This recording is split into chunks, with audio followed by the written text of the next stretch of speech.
¿Y si la única manera de salvar tu hogar fuera traicionar la memoria de tu mejor amigo y quitarle todo a su hija? ¿Y si, al hacerlo, lo perdieras todo de todos modos? Un aullido frío y despiadado, el viento bramaba por los barrancos de Blackthorn Hollow. Era el sonido de algo vivo y hambriento, arañando el viejo rancho, una bestia desesperada tratando de destrozarlo tabla por tabla. Era a finales de otoño de 1887, y cada día que pasaba prometía más frío que calor, más desesperación que esperanza. Este rancho, que una vez fue un refugio de vida bulliciosa y flores en flor, era ahora una ruina esquelética, una lápida para una historia de amor y una vida de trabajo. Jed no era un hombre alto, ni era viejo, pero sus hombros eran anchos y sus manos, marcadas y curtidas por una vida vivida bajo el sol y el viento, eran fuertes. Eran las manos de un hombre que había construido una vida solo para verla desmoronarse. 10 años atrás había visto cómo la tisis se llevaba a Ellis, su esposa, la mujer cuya risa había llenado una vez estas habitaciones y cuyas manos habían cuidado las flores del porche. Las sequías y las enfermedades del ganado que siguieron fueron un eco cruel de su pérdida.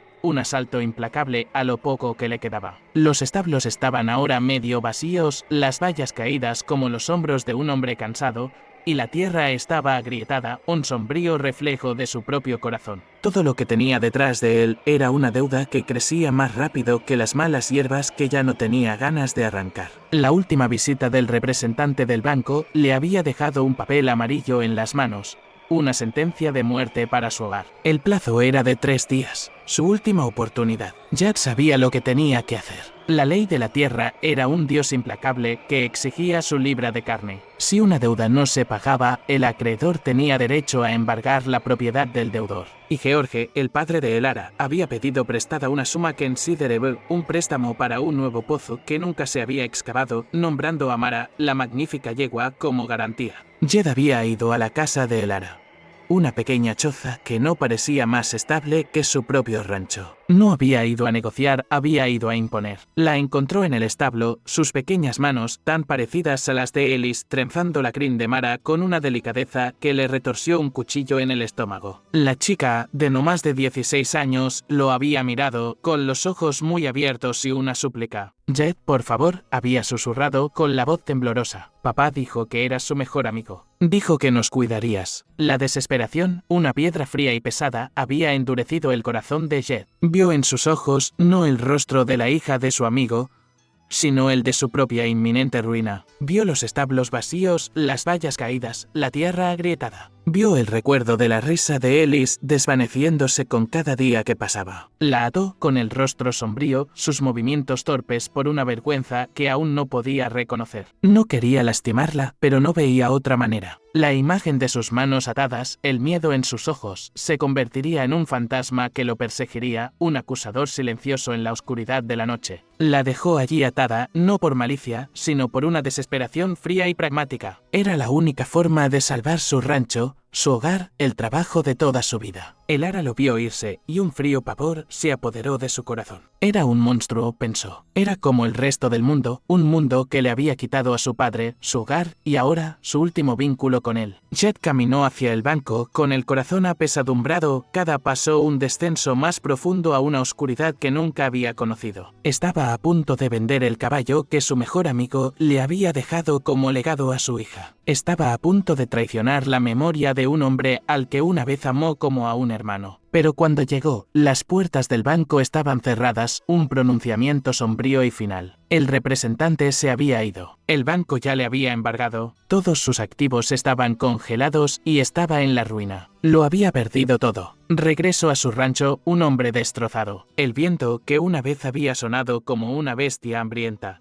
ahora sonaba como una risa burlona. Encontró a Elara todavía atada en el establo, con la cara surcada de lágrimas, pero sus ojos tenían un fuego desafiante. La soltó, sus manos temblorosas, la áspera cuerda una manifestación física de su culpa. La miró y vio el dolor que le había infligido. Vio la verdad fría y brutal de lo que había hecho. No era mejor que el banco. Se había convertido en lo que odiaba. Cayó de rodillas, la paja fría y sucia, una dura realidad debajo de él. Lo he perdido todo, Elara, dijo, su voz un susurro ronco. No me queda nada, pero tu deuda conmigo está pagada. Elara lo miró con los ojos muy abiertos. No sabía qué decir. Ya no estaba atada por cuerdas, pero se había forjado un nuevo vínculo, más poderoso, entre ellos, un vínculo de dolor y pérdida compartidos. Se puso de pie, su rostro una máscara de vergüenza y dolor. Lo siento, dijo, y lo decía en serio. Le ofreció un trabajo, no para pagar la deuda de su padre, sino para trabajar para él, para ayudarlo a reconstruir su rancho desde cero.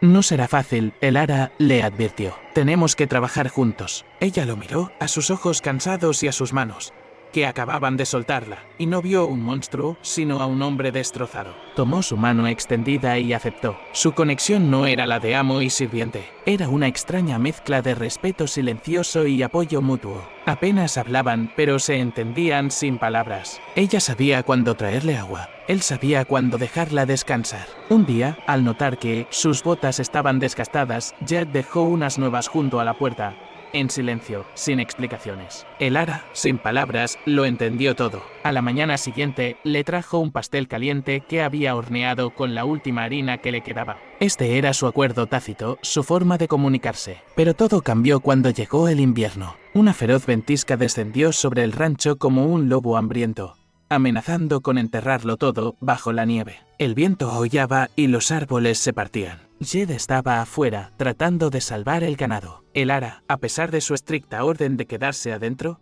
corrió al establo cuando escuchó a Mara relinchar. El establo apenas se sostenía y el viento estaba soltando las tablas. Arriesgó su vida para calmar a Mara, que estaba aterrorizada por la tormenta. Jed, al verla allí, casi gritó de rabia y miedo. Corrió hacia ella, y en ese momento, el techo del establo comenzó a ceder. «¡Corre!», gritó, empujándola a un lado. Elara, sin pensarlo, lo empujó hacia atrás y se quedó protegiendo a Mara con su propio cuerpo. Y fue entonces, en ese caos salvaje, cuando Jed comprendió. Vio en ella no solo a una trabajadora, sino a una persona capaz de sacrificio, capaz de amar. Logró sacarlos a los dos, pero las manos y los pies de Elara estaban congelados. Estuvo con fiebre durante varios días. Durante este tiempo, Jed no se separó de su lado. Le trajo caldo caliente, la secó con agua fría y la consoló. En sus ojos ya no había ningún cálculo, solo había cuidado, miedo y ternura. Cuando Elara finalmente se recuperó, el invierno ya había retrocedido, dando paso a la primavera. El sol brillaba más, el aire era más suave.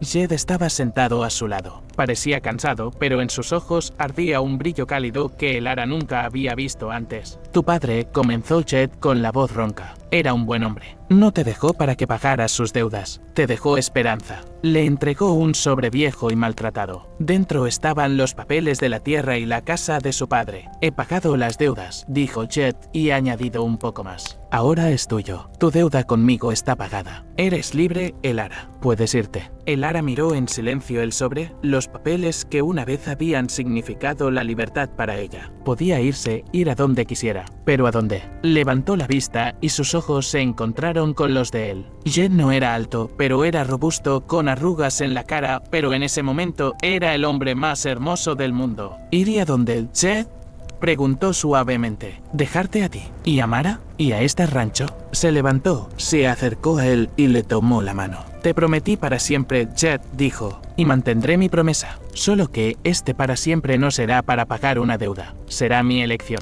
Jed no respondió, solo le apretó la mano con fuerza. Afuera, el sol brillaba y la esperanza se reflejaba en sus ojos. Se dio cuenta de que no había encontrado solo a una trabajadora, sino a una compañera para toda la vida. Y este amor valía mucho más que cualquier rancho.